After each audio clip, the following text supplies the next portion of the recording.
Hi, thanks for Great. talking to me. Appreciate it. No I problem. watched the two episodes of Sheriff Country last night. I haven't actually seen the original, but now I want to go back and watch it because I really liked it. So Oh, to watch Fire Country? yeah, yes, because I watched the two episodes. Your two Yeah. episodes. Yeah. I know, Yeah, it's it's good. funny. I had never seen Fire Country before reading for this job. And so, like you, like I read this script. I hadn't seen it, obviously, but I read the script and then I went back and started watching Fire Country and became a fan. So now I've seen all of them. I'm all caught up.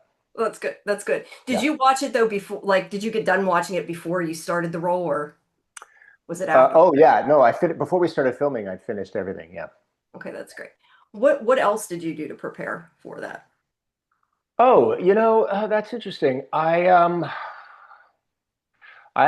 been married for 27 years, I guess. um, which, because the legal aspect of Travis's job hasn't come into play all that much, at least not so far. So I wasn't terribly concerned about the like courtroom stuff. And I'd served on a jury, and I have an uncle who was a public defender for a long time. So I have kind of like some built-in research for that part of it. But the most important part of Travis's role so far really has been his relationship with Mickey and to the family. That family dynamic, and that I have a lot of experience with.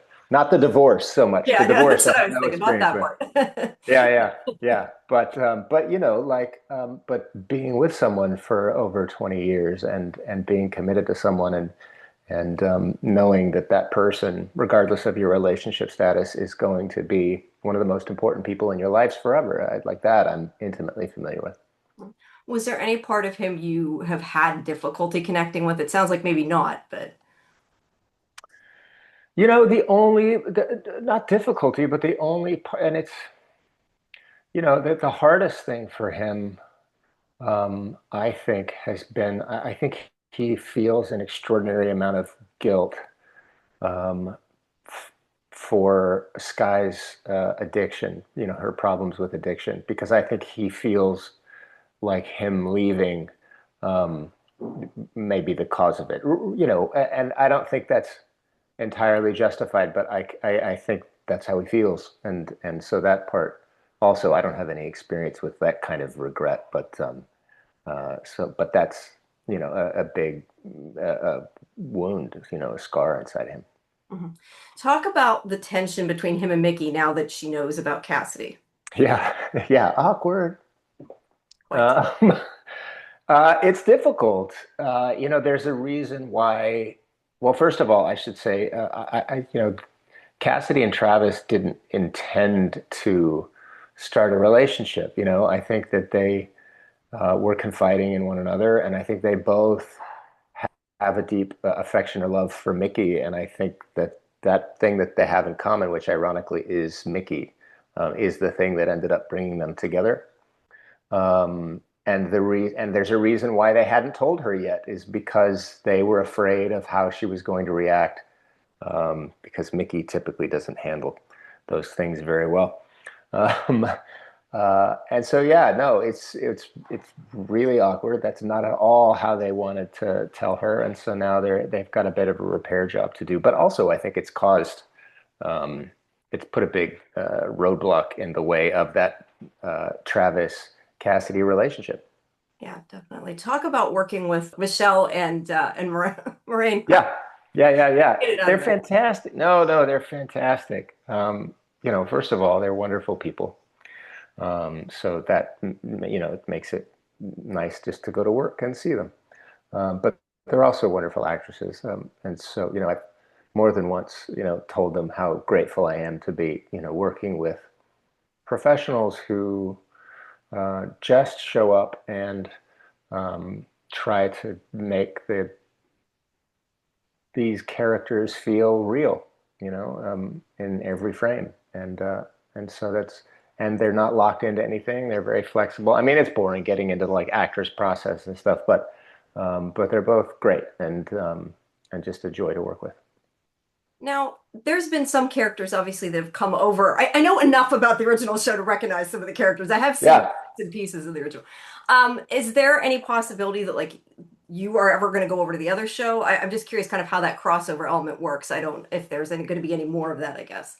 I hope so. I And hope if it would so. ever involve you was the other part of that. I hope so because I'm actually the biggest fan of Fire Country out of all of us, and so I really hope that I get to go over there. I mean, I am Bodhi's uncle after all, um, but no, so far I haven't gone over there, but I've really enjoyed them coming over onto our show. And like for instance, in episode 2, like I love that Sharon is mad at Travis and is threatening to kill him because that to me is like, like I can imagine that then she went and and started a fight with Travis I was going to say, in the she seemed sheriff more mad station. than Mickey did. So. Yeah, yeah, yeah.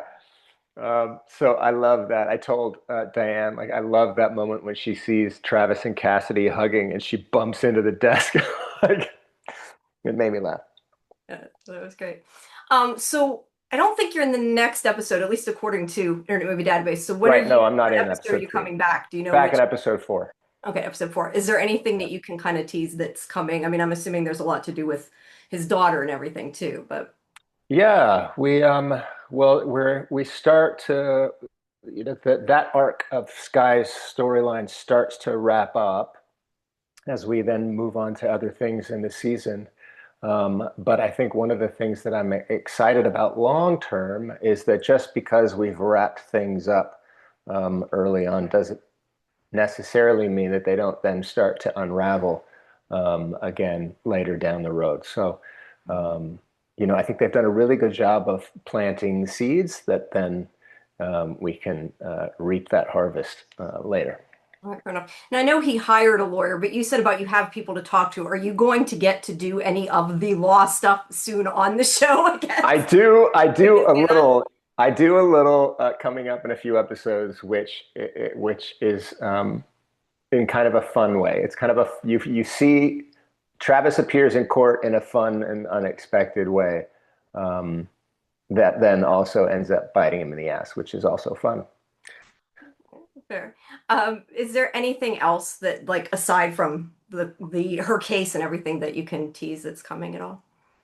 Well, I How think much you're we allowed to get. say, so. Yeah, I know it's hard without spilling the beans, but I think broadly, um, uh, I, one of the favorite things that it's weird to say, but one of the things that I love playing with Morena is our like relationship, is the fights that we have that Travis and Mickey have, just because they just feel familiar because they're the kinds of fights that people who've been together forever have, two people who know each other very well and and know each other's buttons and how to push them.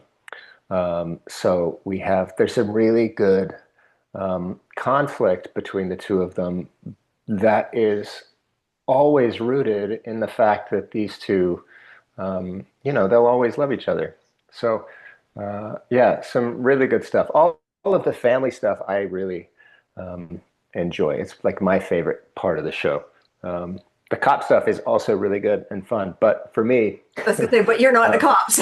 but I'm not a sheriff. So, um, but truly, like the family stuff to me is really the heart of the show, and I think too it's what I love about Fire Country is that family feeling and that community. And I think what's interesting about our show is Mickey really has two families. She's got her family at home, and then she has her family at work, and sometimes those things are in conflict, and sometimes they work together. But the her struggle to hold those two groups together is really compelling. Mhm. Is there anything that you have found challenging about this? I know it doesn't have like action for you like a lot of your roles have, but is there anything that you have found Or challenging? does it? Or does Well, it? so far, I should say, from what I've seen so far. So far, but but no, there is, yeah, Except you no, get to kick butt yet, you get to Travis, get in a fight.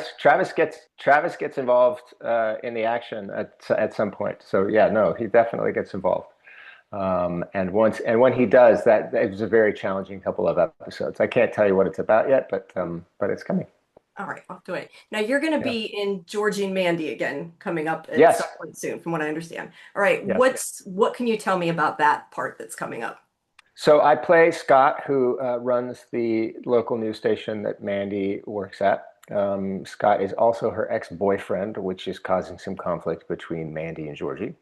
So I I think it's the fifth episode. It was the fifth episode that they filmed as the first one that I'm back. I I was gonna say think that it'll isn't what. always the way Yeah, it it doesn't airs, but always yeah. mean it'll be the fifth one to air, but I think but it may. But anyway, it's a fun episode because Mandy is pushing for more responsibility. And so Scott invites her on a story, like an overnight story that they're doing on the meteor shower, which is going to require her to go out of town with Scott for over the weekend. And Georgie's not happy about it, which spurs him to come and have a man-to-man conversation with Scott, which is hilarious. So I've been looking forward to Scott and Georgie meeting, and we finally get to see that happen. I was gonna say Um, play another X on this one too. yeah, yeah, yeah. Very different kind of X Yes, on a yes, very different kind of show, yes. which is also really fun for me to be able to bounce back and forth between, a serialized, cop drama and a multicam, traditional sitcom. So that's really fun. And I'm getting ready to go back to do another one very soon. So are you kind of doing them both simultaneously then? Because you're Yeah. not done yet with, okay, is that difficult to kind of have to keep It's shifting difficult. your It's mind? I difficult to guess, I mean, they're way schedule. different, but I know. Yeah. No, it's just if the scheduling is difficult. I think because I was working on Georgie and Mandy before I was hired on Sheriff Country, and so I think unfortunately they've had to kind of rethink some of what they wanted to do this season for with Scott. But I'm so grateful that they've kept him and me around because I love that show.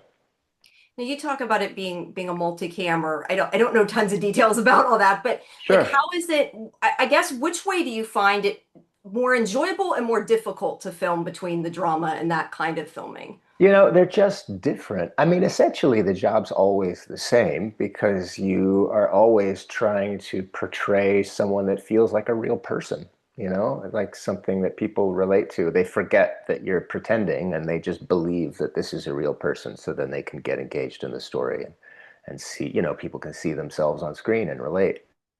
Um, but technically, that the rhythms of a sitcom are very different because it has to be funny, so you have to land jokes, and there's rules about things like you're not going to move on a punchline because you don't want to distract from the punch. There's technical things about working in a comedy, and when you're working on a sitcom, you're doing it in front of a live audience, so it feels a little bit like theater, which is really fun.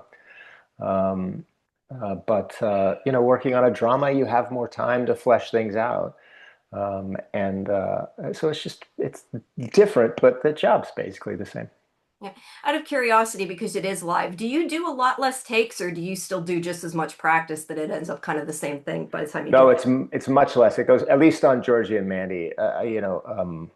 They're such pros. They're also good at what they do, and the writing's so good that no, it's usually maybe two takes. You there? I was going know, to say drama. I know is usually not Yeah, not no, like with that. the drama stuff you do more, but yeah, and often too with Georgie and Mandy, if we're doing another take, it'll be because they want to try a different joke and they'll change the line and then we'll go again. Do you is something like that more, I guess, free though to kind of, I don't want to say necessarily add your own stuff, but sort of improvise, I guess, a little bit. Something like that, I'm assuming, is more open to that. I mean, I Yeah, don't know. no, Directors are different. It depends, but yeah, no, the Steves and Chuck Lorre, I'm sure they love us just making up our own lines. No, no, there's not a ton of ad lib in my others. experience, not on that show. But also, you don't need it. Like the writing's really good. These guys are really good at what they do. But the time for that really is, when you're rehearsing it and leading up. And Right. but if you want to try something, they've always been open to it. They're just you have to do it the way that's written first. But that's really because almost always the way that it's written is the best way to do it. That makes sense. Yeah, Now you also, I know from what I could tell, this one's been over, I guess, it had aired already, but talk a little bit about Tempest. You got to go to Korea, I yeah. think you did the film. I So, did. I yeah, did. what was that Yeah. experience like? And also, I'm assuming, I know you are speaking in English, but Yeah. I'm assuming the people around you are not. So, yeah, what was that kind of experience like? I'm not sure. Sure. No, it's so it's a Korean political drama, but there are parts of the story that take place in the States because they're Oh, dealing with Washington and the president and his cabinet. And I'm playing a mercenary middleman essentially. So I'm working with Gong Dong-won, who plays Sun Ho, and he speaks English, so we speak English together. Then the other people were like, there's a there's a scene, there's a big, we get into a fight, and then some, some folks, Korean agents come in, and they're speaking Korean. I'm just playing it like I don't speak Korean. So that was so it was easy So it for me. works. Yeah, no, the challenging thing was, obviously the crew is all Korean. The directors are Korean, and the director spoke English quite well, actually. But I think she was concerned that something in her direction might get lost in translation. So she'd hired a Korean American actress to be the interpreter. Um, she didn't really need an interpreter, but I think she made her feel um, more secure that the actual her intent was getting through. So that was interesting, and they have little differences like they would show us. They would bring in little monitors and show us every take after every single take. And they had an editor on set who was cutting the scene while we were shooting it. So when Wow. you finished the scene, you could watch it, a rough cut anyway of it cut Mhm. together. And they had a separate director for the action on that show, which was something a little different. But big picture, it was a very similar experience. Everyone was so kind. The craft service was amazing. All fresh Korean food as far as the eye could see. It was incredible. You talk about they had the monitors and everything. Are you somebody that is okay with watching yourself back? I know some actors like it, some actors do not. Do you watch yourself? Yeah. No, I don't mind it. I'm also a director, so I'm used to, watching, and I find, I tend to watch kind of from a directing eye and seeing what I can do in my performance to help camera and just help the storytelling. I try not to get super judgy about, how my face looks because there's nothing I can do about it. That's makeup's job, right? Yeah, exactly.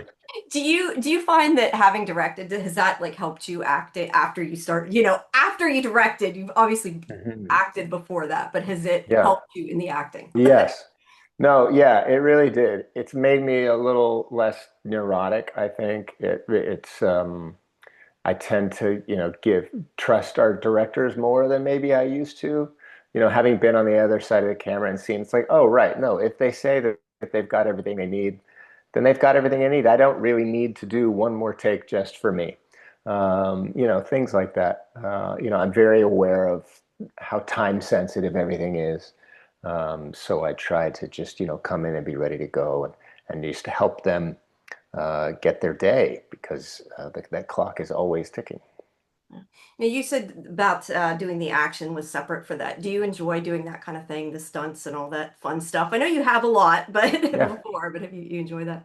Yeah, it's fun. Yeah, it's really fun, especially, like that when it's something new and different, finding a different creative way to do a fight scene or most importantly, I think, making the fights really true to the characters and the story and who they are.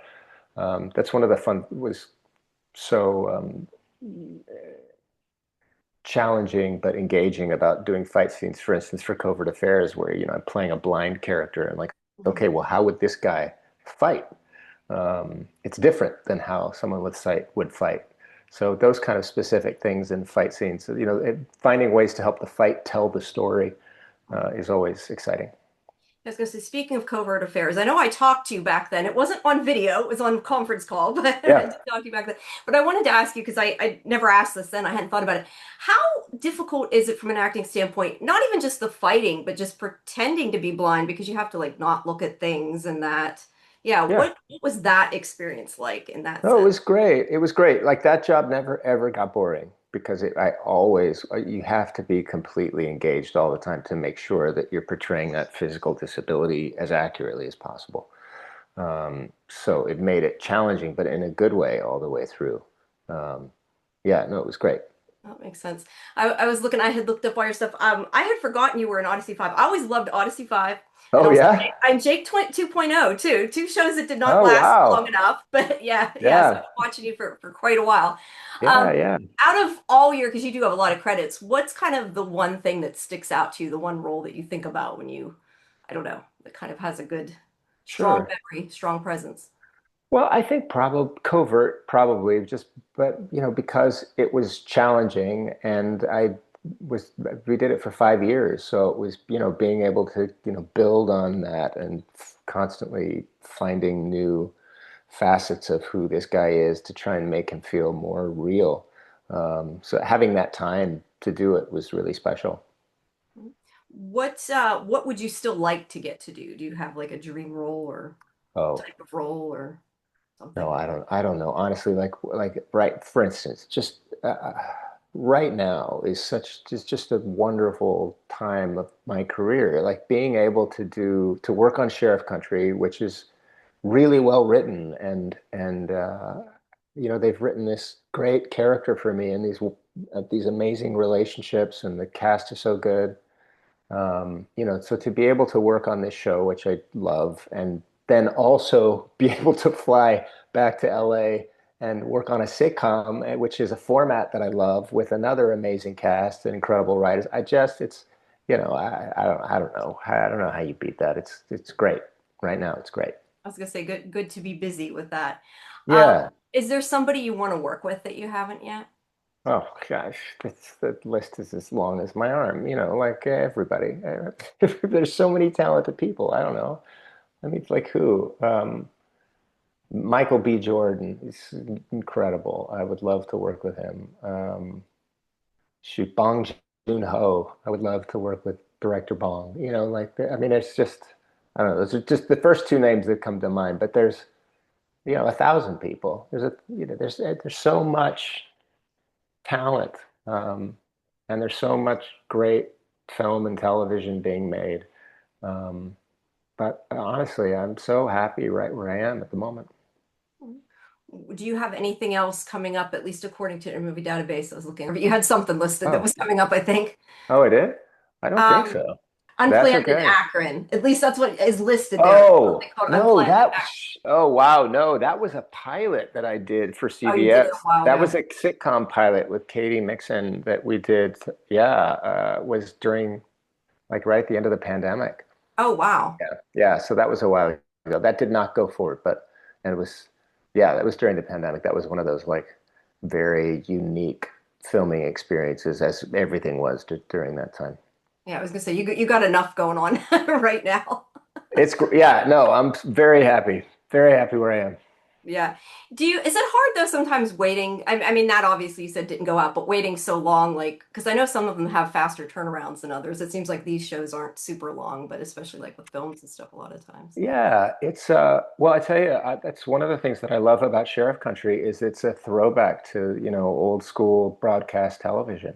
We're shooting 20 episodes, so, the audience is going to be able to watch for half the year. They'll have new episodes of Sheriff Country, and then if we get picked up for a second season, they'll only have to wait a few months for the second season instead of, your Netflix show or your Apple show where you get 8 to 10 episodes and then you have to wait 2 years.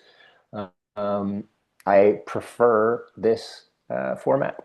Oh, you do really? That's great. I was gonna say from a viewer standpoint, we prefer that, but that's Yeah. interesting to hear you say you prefer that. I know No, it definitely. has But because changed a also lot, like it that's for keeps, sure. yeah, and there's stability. I think there's stability for an audience of, knowing that you're going to have episodes and your show is going to come back and you get to spend more time with these characters. But, for the actors and the crew and the writers, there's a stability and, there's the stability of that long term where you're working most of the year. And I think it's good for the business, but it's certainly good for the people who work in the business. Yeah, definitely. All right. Well, I know it's been almost, I didn't think we'd take that long, almost half an hour, but let me ask you really quick. Tell me something, just anything about Odyssey 5. I haven't talked about that, so I'd like to a little bit because I did love that Oh yeah, shoot. Gosh, Odyssey 5. Well, here's a funny forever connection. ago. So Odyssey 5 was when I met Sebastian Roche. I met him on that show and we became friends. We are still friends. And Sebastian Roche later met and married the lovely Alicia Hannah Kim, who was on Cobra Kai, but is also a producer in her own right, and is the producer who got me hired on Tempest. So Wow. how's that for a small world? Yeah, that's cool. That's cool. Yeah, I Yeah, had talked to him for 1923 a while ago, a little bit ago. yeah, Yeah, yeah. I don't He's know. I great. just remember watching that show with my dad a long, long time ago and being mad there weren't very many episodes. That thing did not last I long. know. No, it didn't. Showtime made a right turn and wasn't doing sci-fi anymore. But that was a good show. We got to work with Peter Weller, which was amazing, and he's still around and directing. He's a fantastic director. All right. Well, we did go about a half an hour, which I did not expect to happen. It's been easy to talk to you, but I appreciate it. Thank you for talking. Hey, Like I said, I've been watching my it a long pleasure. time, so it's nice to get to see you. And I'm enjoying Sheriff Country, so I'm going to keep watching it. And I yeah, love to hear it. Thank you. sure. All All right. right. Have a good rest of your day. Great talking to you. Bye. Bye bye.